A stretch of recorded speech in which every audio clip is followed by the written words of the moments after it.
A Daniel Comba, que es licenciado en Ciencias Políticas. Daniel. ¿Qué tal? ¿Qué lectura se puede hacer de esto? Bueno, una primera lectura es, siempre en las PASOs vota mucha menos gente que en las generales, eso es así, siempre vota en torno a un 10, depende años anteriores, pero entre un 10 y un 12% menos. Es cierto recién lo que señalabas, que el domingo pasado que hubo elecciones en Córdoba para elegir intendente, también hubo, no solamente hubo baja participación, sino que también hubo y esto es raro que se ocurra, pero hubo como un desaliento a que la gente vaya a votar explícito. Sí. ¿Por qué? Incluso, ¿Cómo se hacía el desaliento? Decían, no vayan a votar. no, bueno, la Junta Electoral de Córdoba el Sí. día anterior sacó solicitadas en los diarios diciendo que no iba a haber sanciones para aquellos que no Claro. votaran a votar. Claro. Y al mismo tiempo también hubo... Cosa que en los hechos ocurre, Cosa pero que no en se los hechos anuncia. ocurra, pero bueno, No se no se anuncia. anuncia de manera explícita, ¿no? Y también hubo, bueno, escuchaba colegas de ustedes, de radios de Córdoba y demás, diciendo que hubo también campañas vía WhatsApp y demás, diciendo o reafirmando lo que había manifestado la Junta Electoral.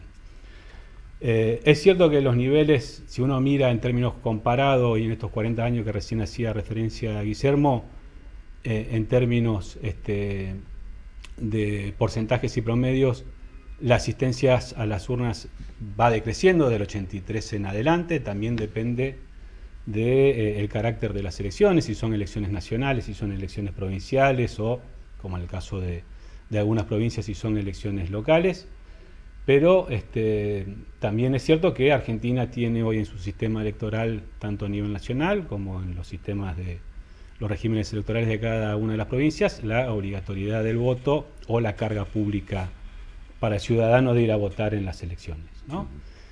Si uno mira esto en términos comparados, o lo que dicen un poco los estudios en ciencia política en términos comparados, evidencias que pueden ser por así muy evidentes, pero, y perdón la redundancia, pero en aquellos regímenes o en aquellos sistemas en donde el voto es obligatorio, en términos porcentuales la asistencia electoral es mayor que en aquellos en donde el voto no es obligatorio, por más que en algunas elecciones puntuales pueda haber más Pero por asistencia. ejemplo, Estados Unidos no tiene voto obligatorio y sin embargo los porcentajes aumentan cuando hay mayor interés en las elecciones. Bueno, por eso, Sí. incluso el ejemplo también es el de España del pasado domingo. Claro, en Si España uno también. Mira y dice, bueno, Sí. tuvimos elecciones en Córdoba con sistema obligatorio, votó el 60%, en España votó 65, casi 70%. Pero ahí no hay un desencanto, sino que hay un interés, porque la teoría en Estados Unidos es el que no va a votar se entiende que delega el voto en otro.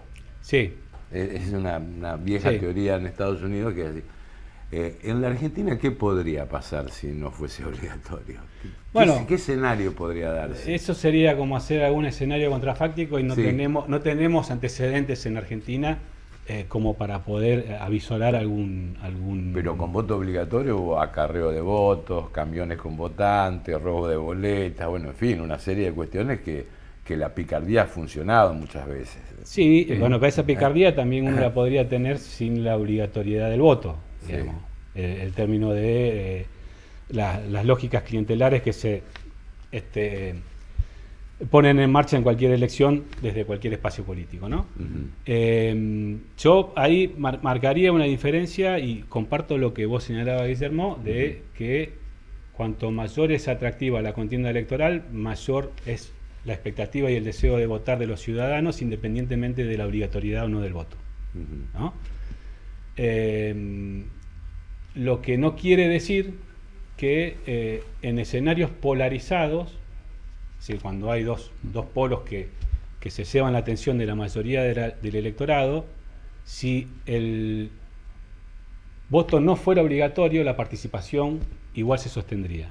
O por lo menos lo que dicen los estudios comparados, que en escenarios polarizados, cuando el voto no es obligatorio, disminuye la cantidad de electores, ¿no? ¿Por qué? Porque solamente van a votar los que están identificados con esos dos polos, ¿no? Y no están atraídos. O sea, al no haber opciones a esos polos, decae la participación. Exactamente. En un sistema donde no es más obligatorio. Exactamente, cuando esos polos están más a los extremos del espectro ideológico, podríamos decir uno a la izquierda y otro a la derecha, el votante del centro, si no es obligatorio, no estaría no tendría interés en ir a votar. Y Daniel, ¿en tu criterio las pasos tuvieran que ser obligatorias?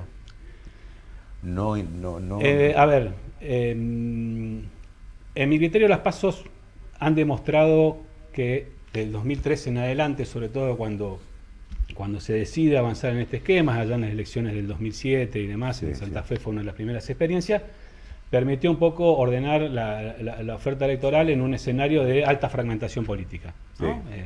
Donde había, no podríamos decir, no había ofertas electorales que lograban articular una cantidad de electores detrás de ella, ¿no? Pues recordemos que la elección del 2003 para presidente, que todavía no teníamos el sistema de pasos, que fue en donde fue electo Néstor Kirchner, ahí tuvimos 6 candidatos que llevaron casi el 70% de los votos entre ellos, siendo Néstor Kirchner el más Carlos Menem. votado, Carlos Menem con el un más 25%, votado. seguido por Néstor Kirchner en un 23%, después no renunció- fueron al renunció al balotaje. balotaje. Exactamente.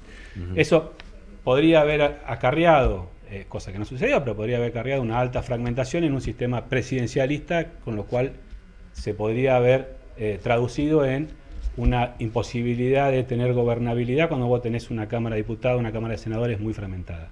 Lo que permitió las pasos es ordenar eso, ¿no?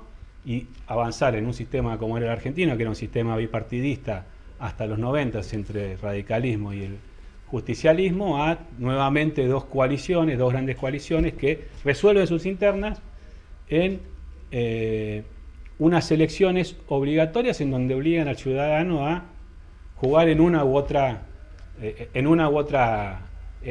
otro espacio para dirimir una interna, ¿no? Que sin necesariamente ser afiliado. Ujú. Uno por allí escucha las críticas a las primarias abiertas, simultáneas y obligatorias, y en la provincia de Santa Fe, que fue una de las primeras que Sí. instaura este sistema Sí. para romper con la famosa ley de lemas, en donde uno votaba uno y no sabía que terminaba votando, Sí. Con que propuestas además... totalmente contradictorias dentro del mismo lema. Exactamente, pero además que la ley de lemas viene a plantear otra cuestión. ¿Cuál era la crítica que había en aquel entonces que nosotros escuchábamos? Las candidaturas se resuelven en una pieza de 4x4, ¿no? La resuelven 4 o 5 dirigentes. Y que no te vayas a dormir temprano. Exactamente. Por lo menos no hasta las 12 de la noche. Que no te vayas Aún dormir hasta las 6 de la mañana también. Que no te vayas a dormir temprano. Entonces digo, Sí. cuando uno mira el recorrido de cómo se llega a las PASO, por allí puede llegar a entender, ¿no?, estas cuestiones, sobre todo cuando hay tanto desencanto. Ahora, ese desencanto en algunos casos, por ejemplo, dicen, hay que terminar con la boleta única, porque la gente vota la cara y no vota la trayectoria o el recorrido en los partidos políticos, lo que son los militantes. Alguien conocido es el que obtiene más votos, contra aquel que milita, que está ahí, que le cuesta mucho. Ujú. Bueno, esa es una de las críticas que se le hace al sistema de boleta única de Santa Fe, ¿no? Que prima mucho el individuo sobre el partido, ¿no? Sobre todo porque uno cuando va a votar se encuentra con la cara del candidato o la candidata y no sabe cuáles son las otras caritas que están detrás. Crítica que se le podría hacer a la boleta también, al sistema de boleta, porque uno ve e identifica el primer candidato y los otros aparecen en letra chiquita. Pero eso es cierto que podría jugar en contra de, y juega de hecho en contra de, el valor que tienen los partidos políticos por detrás de una propuesta de un candidato o una candidata, que es la foto que sale en la boleta. Ahora, si uno hace un análisis de las pasos recientes en Santa Fe, también es cierto que los espacios que más votos se llevaron están identificados con partidos políticos históricos, independientemente de quién estaba en la cara de esa boleta.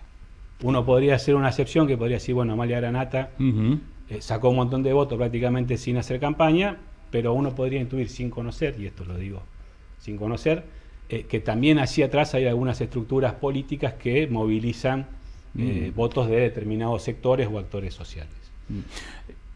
Sí, perdón. No. Una definición, ya estamos sobre el cierre, ¿no? En el ámbito nacional, ¿qué es Milei para la ciencia política?